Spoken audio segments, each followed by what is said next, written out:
Welcome, ladies and gentlemen, to something. Anyway, oh, Socks and John right there.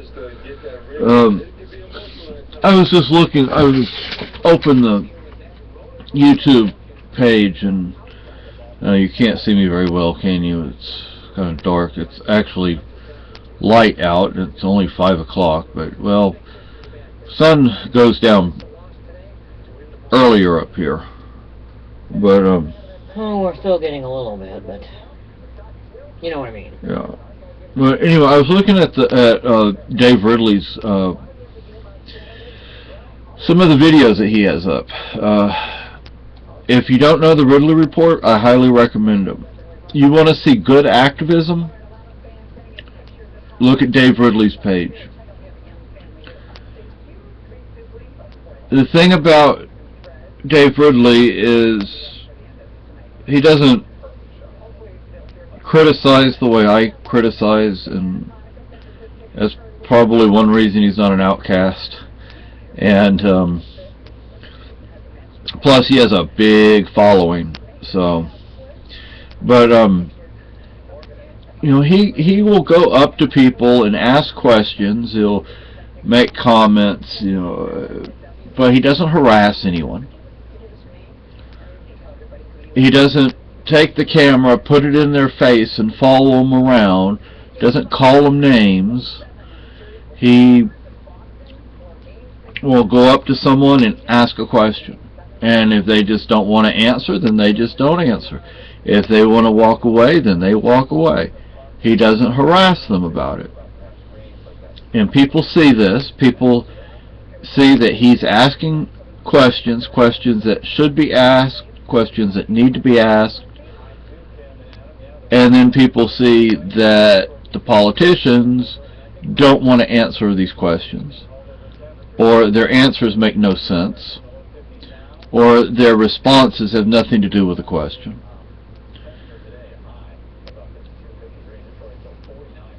So people see what's really going on. But he's not harassing anybody. He's not being mean to anyone. He's not being rude to anyone. Now, if you go back far enough, because I remember back in the day, before we moved up here, Dave would he would refuse to answer any questions. Like if a cop stopped him and said, you know, why are you recording me? You know, he would not answer any question unless he was absolutely required to by law. Now he doesn't quite do that. Now, you know, because he's come to understand, he's come to learn that by being polite to people, he gets more done. He accomplishes far more that way than by being rude or obnoxious or stuck up or whatever. You know, I'm not going to be rude to our town cop. We have 2 town cops, maybe 3. We don't know yet, but we know we have 2. They're not rude to us. They're not rude to anyone. So why should we be rude to them? They don't harass us. They don't harass anyone. Well, I shouldn't say that. I mean, in some towns, what people would actually get a beat down for or arrested for, at most, would notice here. Yeah, they just wouldn't notice, like my wife said. I mean, unless you're actually hurting someone or damaging somebody's property. Now, yes, okay, I wish that instead of giving warnings out, they would actually ticket some of these speeders that go through town. Yes. You know, the people who live here, that's not an issue. It's the massholes who go fly through like a bird. Yeah, and they give warnings. I wish they would give tickets, but substantial tickets. Yeah, so that people would know that. Not just $100 fine. Let's slap you with about a $500 at the minimum, you know. Yeah, and make sure it hurts. Yeah, and then maybe they would stop going through town so fast. But not everybody. This town just doesn't matter as far as it's just a street to them. It's just Yeah. bam. The nice thing is, though, that you definitely do have to slow down to some degree because of the town common. You know, the town square, the town common. But how many towns are you going to find where the cops are out there helping decorate the town common? Okay. How many towns are you going to find where the cops hang out with people and talk to them and joke with them and have conversations with them? You know, now I did feel a bit, oh, how do you say, we took some stuff to the storage unit. Was it yesterday? Yeah, or day before. I don't remember which.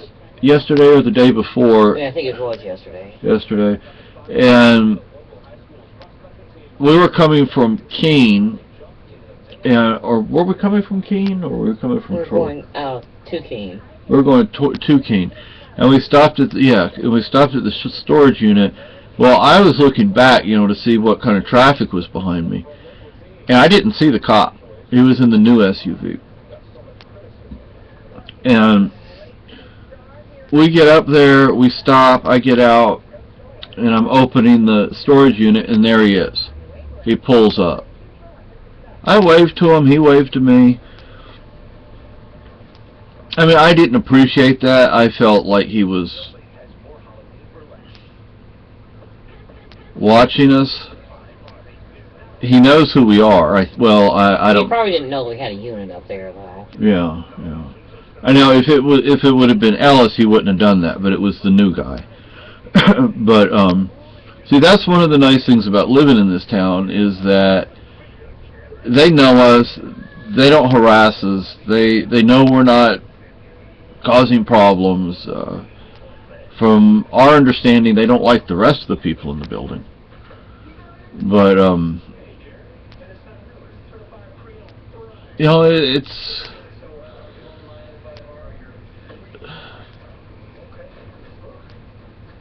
I don't even know, what did I start this video about?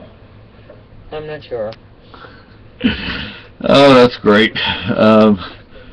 But yeah, so you have, you know, I'm not going to say you have cops like our cops very often, or very many places around. And to be honest with you, I think the new guy, when he first started working here, I think he's a little uptight about everything. Yeah. And he's calmed down since then, though. Now he's come to understand this is a friendly town, and you know, your job isn't to harass people or arrest people or ticket people. Your job is to, I don't know, just show yourself, you know, be there. So oh, tell him about the time I was in the hospital and called Ellis.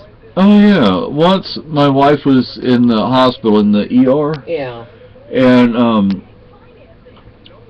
I didn't have a phone at the time. So I didn't know if she was ready to come home. And so my wife calls Dave Ellis was his name, right? Yeah. Dave Ellis, the town cop. And he comes over and said, "Go pick your wife up." I'm like, "Oh, okay."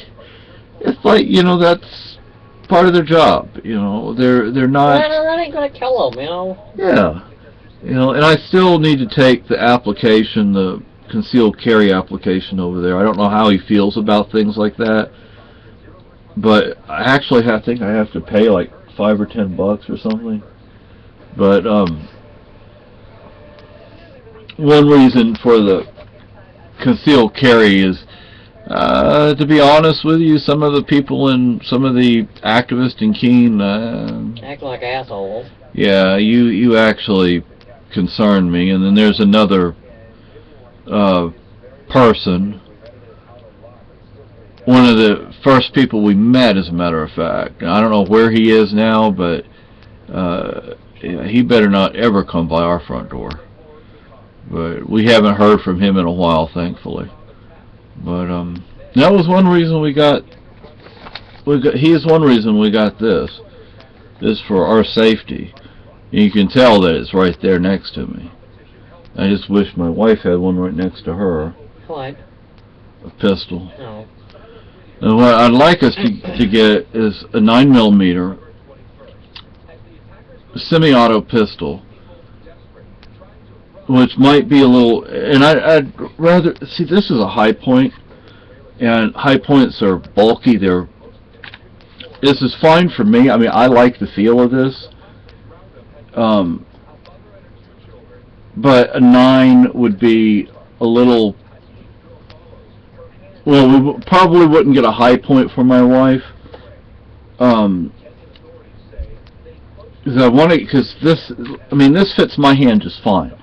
But for my wife, this is kind of big, I think. So I'd want to get her something that would fit her hand better. And a 9 would not have. I mean, it's only a 9 and a 40 isn't that much different, but a 9 would.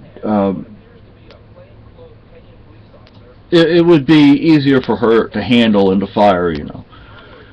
And you know, I was saying a 22 semi-auto with detachable magazine because you can carry a lot of ammo. And a 22 is still 20. I mean, it's still a gun. It's still, those bullets are still bullets. And a 12 gauge pump or semi-auto, and a 50 caliber or better flintlock muzzle loader. But yeah, I mean, unless you're doing something in this town, cops aren't going to bother you. You know, I mean, but like we both do feel that they should be ticketing the massholes coming through here. But anyway, I don't even know what I start this video about. Bye.